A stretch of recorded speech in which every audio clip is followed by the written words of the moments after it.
వివాహం చేసుకున్నప్పుడు అటేడు తరాలు, ఇటేడు తరాలు చూసి చేసుకోవాలంటారు. వివాహాలు చేసుకున్నప్పుడు ఆ తేదీ గాని, ఆ టైం గాని, ఆ లగ్నం గాని కరెక్ట్ లేకుంటే జీవితాంతం మీకు కష్టాలు, నష్టాలే మొదలవుతూ ఉంటాయి. ఇప్పుడు గనక ఉదాహరణకు గనక మనం ఒక వివాహం తేదీని గనక తీసుకొని ఈ చార్ట్‌లో ఫిల్ చేసినట్లయితే వారికి కిందున్న సమస్యల్లో ఏది పాజిటివ్‌గా ఉంది, ఏది నెగెటివ్‌గా ఉందనేది ఒక్కసారి చూద్దాం. మీరు గూడా మీ వివాహపు తేదీని ఒక్కసారి దీంట్లో వేసి చూసుకోండి. మీకు ఏ సమస్యలున్నాయనేది తెలుస్తుంది. ఇక్కడ గనక ఉదాహరణకి 1/6/2004 ఈ తేదీని గనక ఫిల్ చేసి మనం చూసినట్లయితే ఏ విధంగా ఉంటుందో చూద్దాం. 1 అంటే సంతానం. వీరికి సంతానం కలుగుతుంది. 6, 6 అంటే డబ్బు సంపాదన.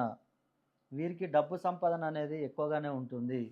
2, 2 అంటే వ్యాపారం. వీరు ఏ వ్యాపారం చేసినా గూడా వీరికి లాభాలు బాగానే వస్తాయి. అదేవిధంగా 4,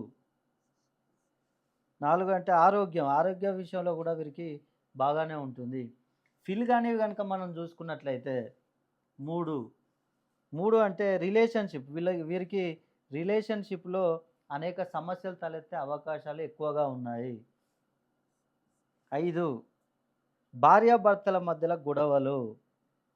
ఈ తేదీలో వివాహం చేసుకున్న వారికి భార్యాభర్తల మధ్యలో గొడవలు చాలా ఎక్కువగా ఉంటాయి.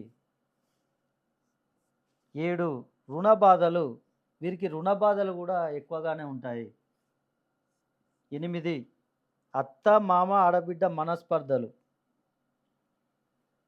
ఈ 8 అనేది అత్త, మామ, ఆడబిడ్డ వారితో మనస్పర్ధలు బాగా ఎక్కువగా ఉంటాయి. అదేవిధంగా 9, శత్రువులు నరదృష్టి కూడా వీరిపై ఎక్కువగానే ఉంటుంది.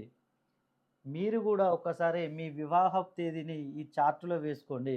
మీకు గనుక సమస్యలున్నట్లయితే ఒక్కసారి మీ డేట్‌ని, మీ మ్యారేజ్ డేట్‌ని గానీ, మీ డేట్ ఆఫ్ బర్త్‌ను గానీ నాకు పంపించండి.